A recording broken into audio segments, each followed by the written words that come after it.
Oke, jadi ini setelah di plot di polar, kita pindah ke ada yang namanya Carlsberg. Jadi ini tentang segi enam pokoknya Carlsberg nih ya.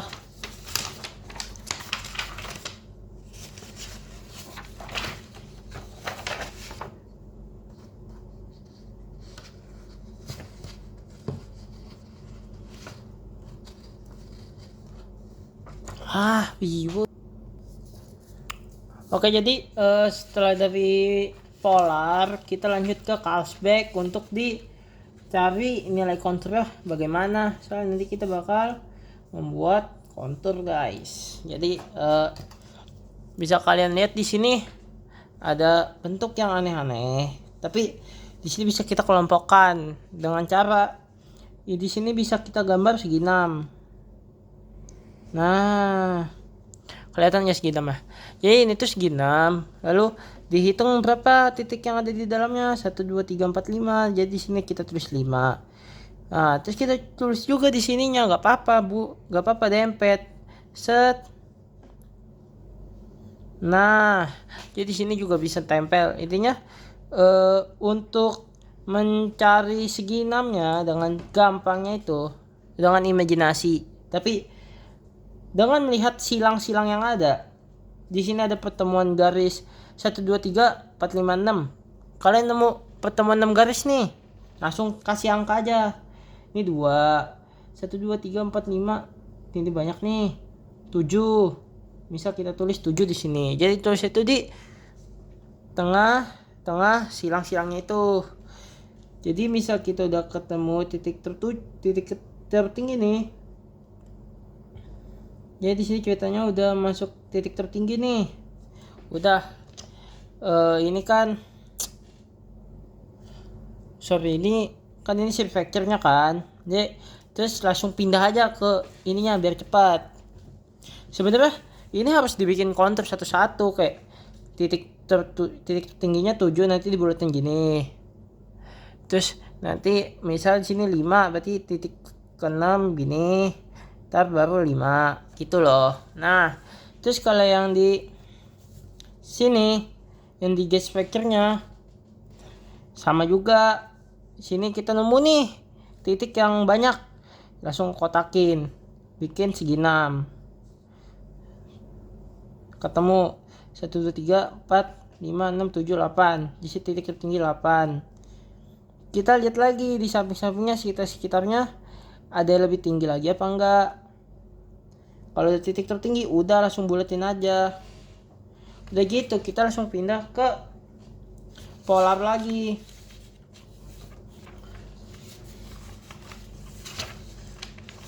I just want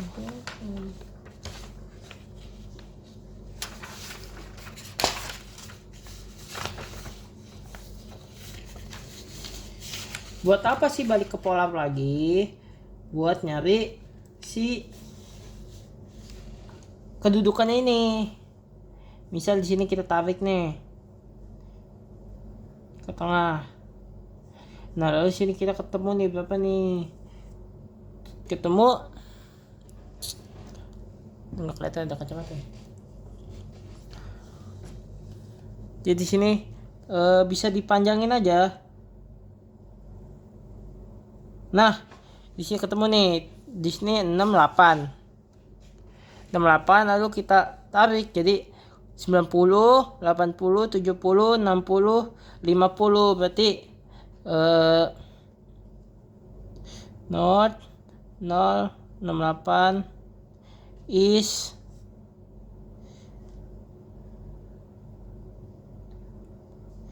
50 derajat. Terus yang ini juga sama, tadi mah titik 7-nya ya.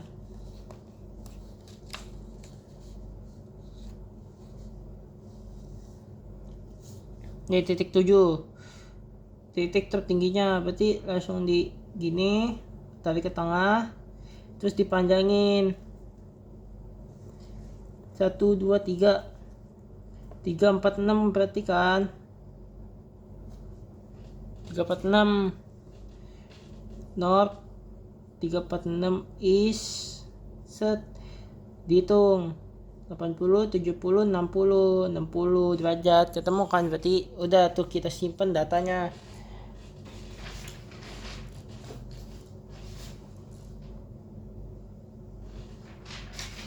Lalu di step selanjutnya kita pindah ke plot buat di Smith-nya.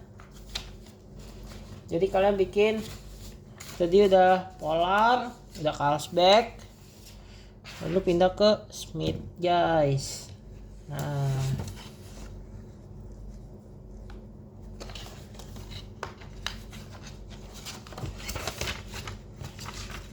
ini tuh habisnya Smith-nya tuh udah ditandain nomor-nomornya, cuman ya gini tidak ada, jadi semoga kalian mengerti lah ya. Nih, di sini kita tandain dulu north, di sini east, east lagi, south, sorry, east, di sini west. Nah, lalu kita plot data yang tadi. Kan di data yang tadi sudah ketemu guys.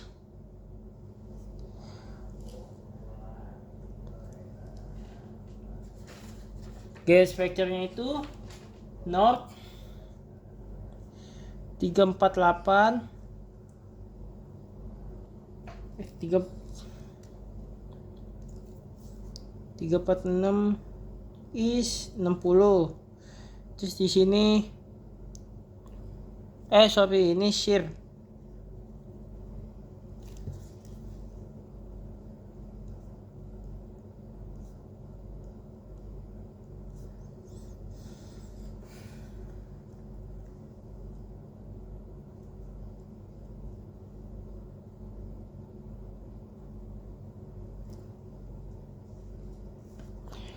Lalu untuk strike-nya didapat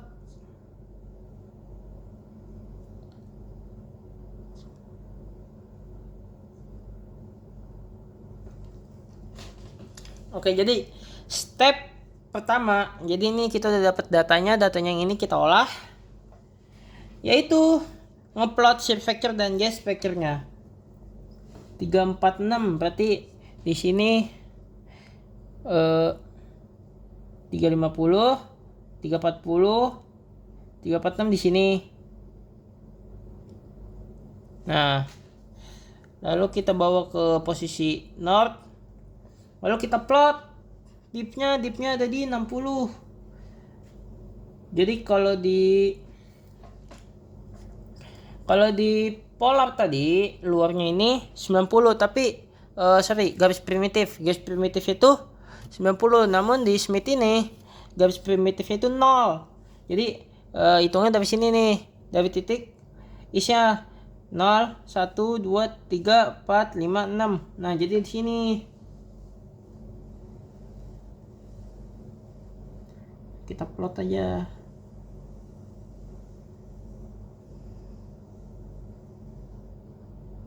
Oh iya, ini plot dipnya juga gak ngasal ya guys. Walaupun udah kita kasih tahu 60-nya, kalian tetap harus pakai kaidah tangan kiri. Jadi yang dimana posisi dip itu selalu satu kuadran di atas ininya, strike-nya. Nah, lalu di sini ada 068. Jangan lupa kita itu juga plot juga.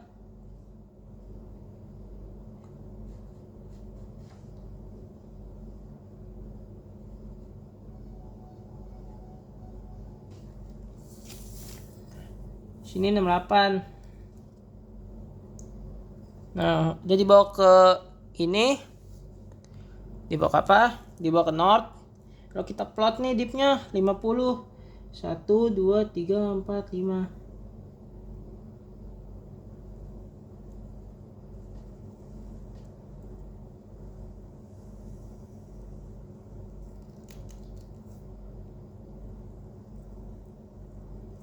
Nah, udah ketemu kan? Berarti, nah, si titik pertemuannya ini kita bawa ke north, ke east.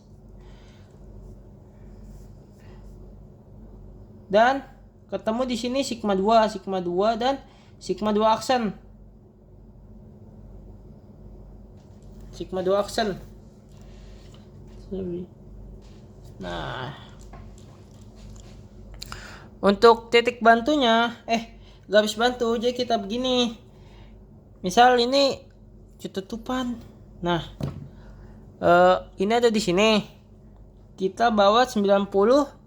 Misal di sini di east, titik pertemuannya di east. Lalu kita bawa ke daerah yang berlawanan 90 sebesar 90 derajat. 1 2 3 4 5 6 7 8 9. Nah, udah gitu kalian langsung plot aja, tapi plotnya jangan garis tegas, garis putus-putus.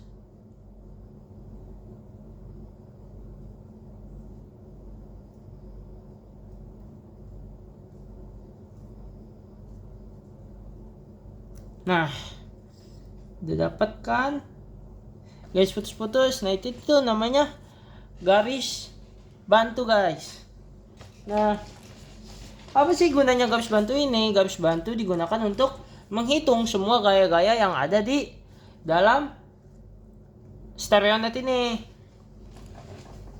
Jadi langsung aja kita mencari sigma 1 aksen. Sigma 1 aksen dicari melalui pertemuan antara garis bantu dengan gas factor.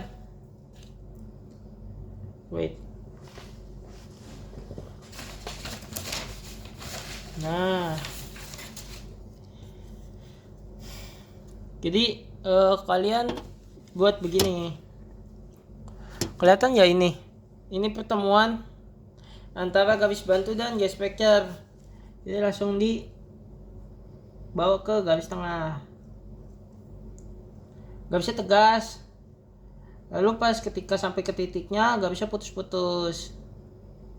Buat apa garis putus-putus ini? Biar gampang nyari sih ininya, nyari planche-nya. Jadi ini planche-nya berapa? 200 1 2 3 236. Planche ketemu 236. Lalu kita bawa ke West untuk mengetahui si planche.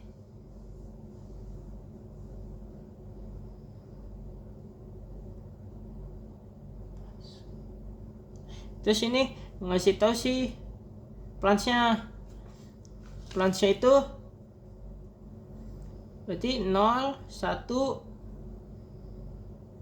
14. Nah, kita udah ketemu berarti sigma 1 aksen 2 north 236 east berapa ini? 14. Salah. Karena ini struktur garis, guys. Jadi kita harus planche dulu. Jadi 14. Nah, buat nyari si sigma 1 bagaimana? Sigma 1 itu selalu dari 30 derajat dari sigma 1 aksen. Jadi sigma 1 otomatis north. Tapi kalian juga harus lihat juga, misal kalau ini ke bawah kan nggak bisa karena si bidang bantunya ini udah habis, yang merupakan syarat dari suatu sigma atau gaya. Jadi suatu gaya bakal harus ketemu ke garis bantu ini. Kelihatan siapa sih? Terus karena nggak bisa ketemu, jadi kita ngambil ke atas. Yaitu berarti 236 tambah 30 north 266. Kita gambar di north 266.